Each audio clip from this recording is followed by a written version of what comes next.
आजौ बलम बलबता मरी, मपी भी आता है और मरी भी आता है। अपी माने भी, अरि माने शत्रु। युद्ध में, आजौ माने युद्ध के मैदान में, युद्ध के प्रसंग में,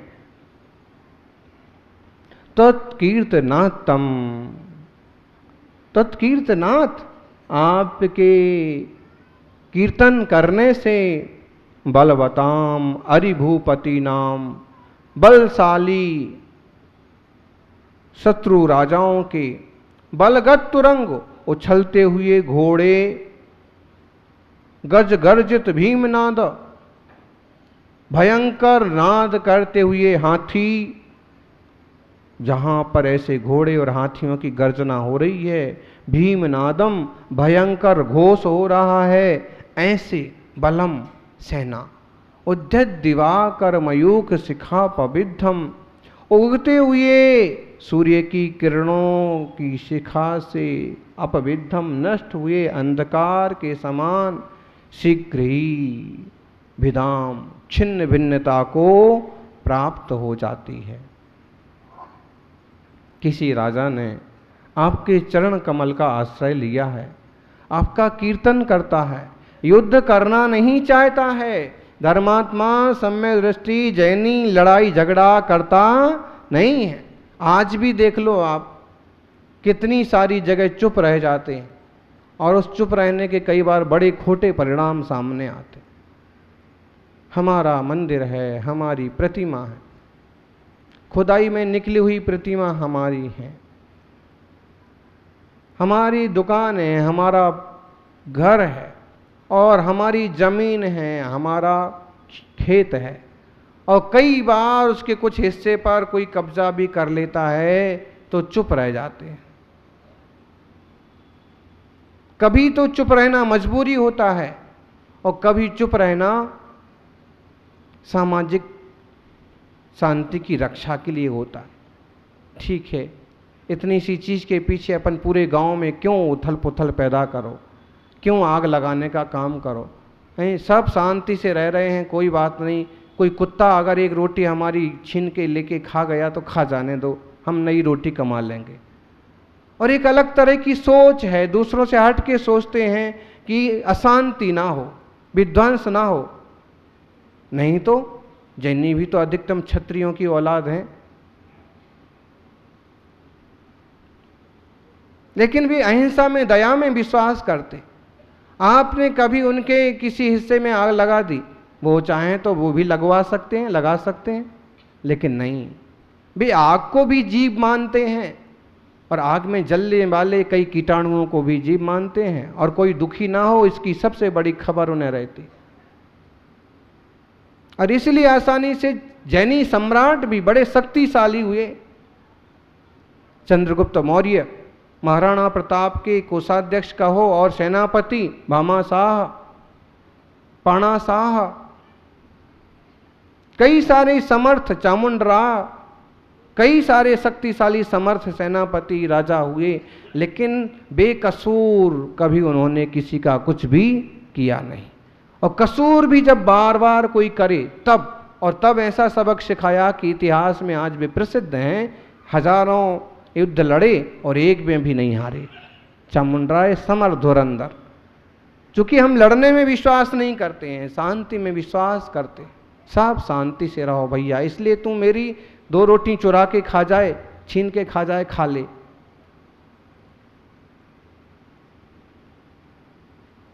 लेकिन ज्यादती होती है तो फिर चुप नहीं रहना चाहिए।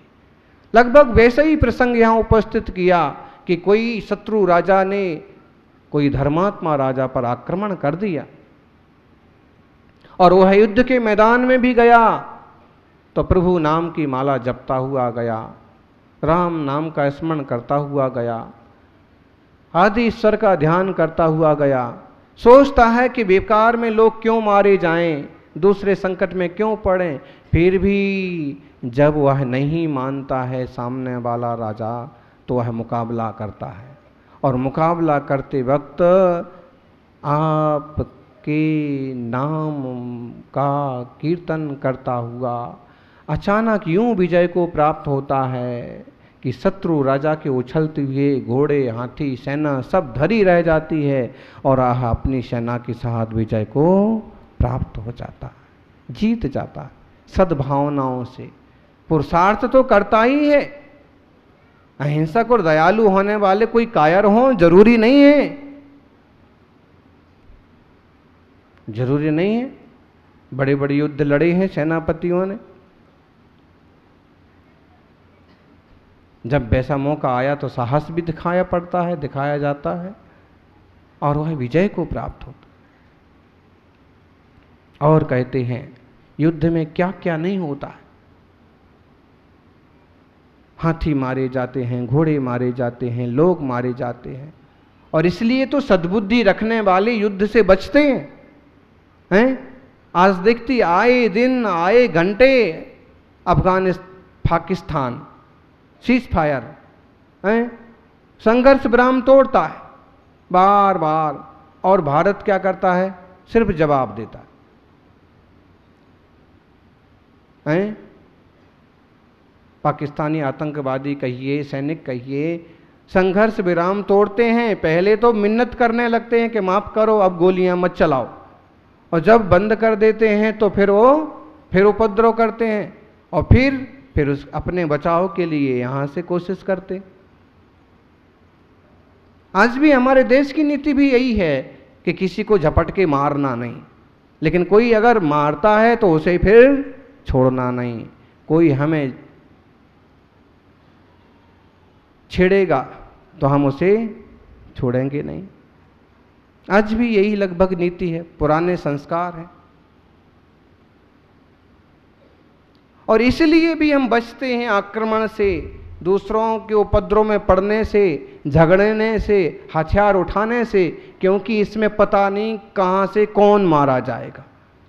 और निश्चित रूप से किसी परिवार का बेटा मरता है, किसी परिवार का भाई मरता है, किसी परिवार का किसी का पुत्र मरता है, तो किसी का पति मरता है। एक व्यक्ति के जाने से कई बार पूरा परिवार चौपट हो जाता है।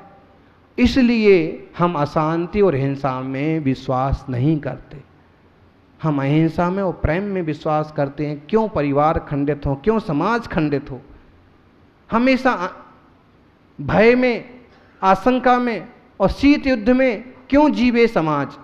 इसलिए समझदार लोग समझदार और सक्षम होने के बाद भी उपद्रव नहीं करते, झेल लेते हैं और चुप रह लेते। धीरे धीरे हमारे खून में आ गया तो कुछ लोगों को लगता है कि जैसे हम कायर बन गए, कोई जरूरी नहीं है। एक प्रसंग और यहां पर उपस्थित किया है युद्ध का ही, देखिए। कुंताग्र भिन्न गज सोड़ित बारी बाह, बेगावतार तरणा तोरा योध भीमे, युद्धे जयम विजित दुर्जय जय पक्षास्तत्पाद पंकज वनाश्रयिनो लभन्ते। कुंताग्र भिन्न गज शोणित बारी वाह। कुंताग्र भाला, बड़ा खतरनाक होता है भाला, पाँव में कांटा चुभ जाए तो लेने की देने पड़ जाते हैं। भाला फिर शरीर के आर पार हो जाता है, घुस जाता है पूरा, बाण से भी 4 गुना। कुंताग्र भिन्न गज शोणित बारी वाह। भाले से किसी हाथी का सिर फट गया है और उसमें से खून पानी के माफिक बह रहा है। हाथी घोड़ों के शरीर फटे हैं, सैनिक मरे हैं, खून सागर की तरह भर गया है, और उसको बेगावतार तरणात और योध भी में जल्दी से पार हो जाने की कांक्षा रखते हैं। भयंकर युद्ध में सैनिक लोग, खून फैल जाता है, भर जाता है। युद्धे जयम विजित दुर्जय जय पक्षा। और युद्ध में त्वदपाद पंकज वनाश्रयिनो लभन्ते। आपके चरण कमल रूपी वन का आश्रय लेने वाले मनुष्य विचित दुर्जय जे पक्षा। दुर्जय, कठिनाई से जीता जाने वाला जो शत्रु पक्ष है, उसके लिए विजित जीत लेते हैं, जयम लभंते, उस पर विजय प्राप्त कर लेते हैं। अब युद्ध होता है तो ऐसे ही होता है, और आजकल तो और खतरनाक होता है। पहले युद्ध होते थे लात घूंसों से, जैसे मल्ल युद्ध हुआ भरत बाहुबली का, अहिंसक युद्ध।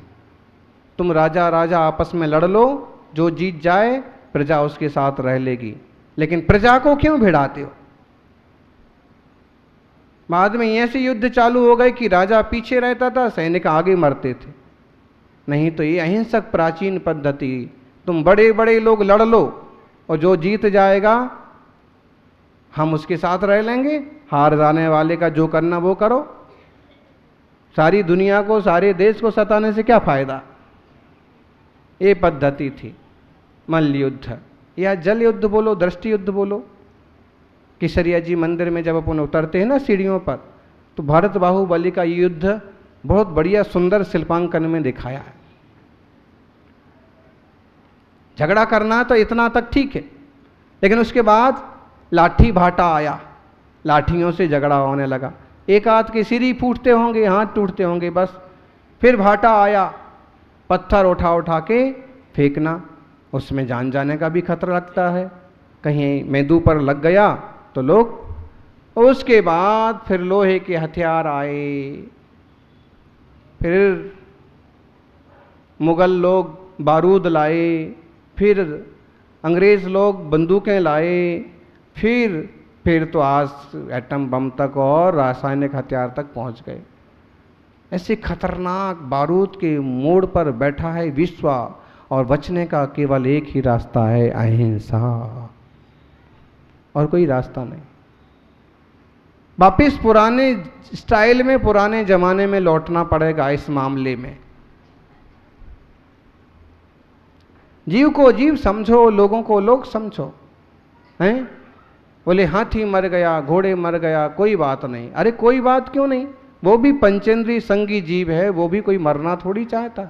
आप देख लीजिए, हल्दी घाटी के युद्ध में महाराणा प्रताप का घोड़ा घायल हो गया हैं, उसने भी उनका साथ नहीं छोड़ा, ठीक ठिकाने ला करके फिर वह गिर पड़ा, और उन्होंने भी उसका साथ नहीं छोड़ा। जब तक उसकी सांस चली, उसके पास बैठ के उसके माथे पर हाथ फेरते रहे। जानवर सिर्फ जानवर नहीं है, मनुष्य का सहयोगी भी है, सुख दुख का भोग करने वाला भी है, सहयोगी है, उससे भी सहयोग करो। युद्ध से नुकसान ही होता है, लाभ कुछ नहीं होते। इसलिए चाहे वे पारिवारिक युद्ध हो, चाहे सामाजिक झगड़े, चाहे सांप्रदायिक दंगे फसाद, और चाहे राजनीतिक उपद्रव, और चाहे देश देश में होने वाले टकराव, युद्ध, सब खतरनाक और नुकसानदायक ही हैं। इनसे समाज को, देशों को बचना चाहिए। कुछ समृद्ध, सक्षम और बुद्धिशाली लोग की सत्ताओं पर बैठना चाहिए, जिन सारी बुराइयों से दुनिया की रक्षा करें। निशस्त्रीकरण का संदेश भरत बाहुबली ने दिया, और सहज रूप से मिलजुल के जियो, ये संदेश आदिनाथ भगवान ने दिया। कहीं झगड़ने की जरूरत नहीं, और कहीं मनमुटाव होता है तो आपस में सुलझा लो। लात घूंसा करना, लाठी पत्थर करना, ये कोई मनुष्य के लिए शोभा देता है क्या? मनुष्य मनुष्य है, जानवर नहीं। एक सन्यासी के पास एक व्यक्ति आया, गाली देता हुआ आया, बड़बड़ाता हुआ, 1000 गालियां दी, जो कुछ कह सकता था सब कहा। साधु जी चुपचाप बैठे रहे। जब वह बड़बड़ा के चला गया तो शिष्य पूछने लगा, आप सब सुनते रहे, सब सुनते रहे, आपने कुछ नहीं कहा? इतनी गालियां कैसे सुन ली आपने, उसको जवाब क्यों नहीं दिया? सन्यासी ने कहा, जाओ जरा उस कोने में जाकर के देखो क्या पड़ा है। देखा कि एक पुराना फटा पुराना सड़ा गड़ा दुपट्टा पड़ा है। स्मेल लग रहा है, गंध आ रही है पसीने की। उसने कहा दुपट्टा पड़ा है, लाओ उठा करके। लाया। अब तुम उसको ओढ़ करके बैठ जाओ।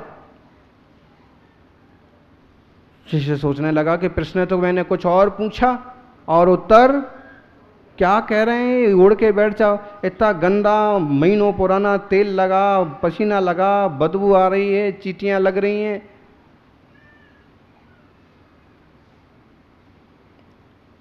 उस चेहरे की तरफ देखने लगा। नहीं नहीं, इसको ओढ़ के बैठ जाओ। ओढ़ तो लिया, लेकिन रहा नहीं गया, उतार के फेंक दिया।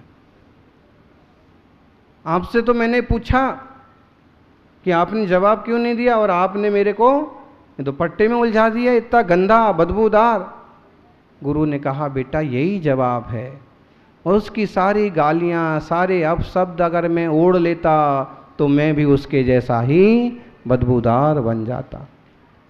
मैंने उसका कुछ भी स्वीकार नहीं किया। मैंने अपने स्वास्थ्य की, अपनी स्वच्छता की रक्षा की। उलझिए मत।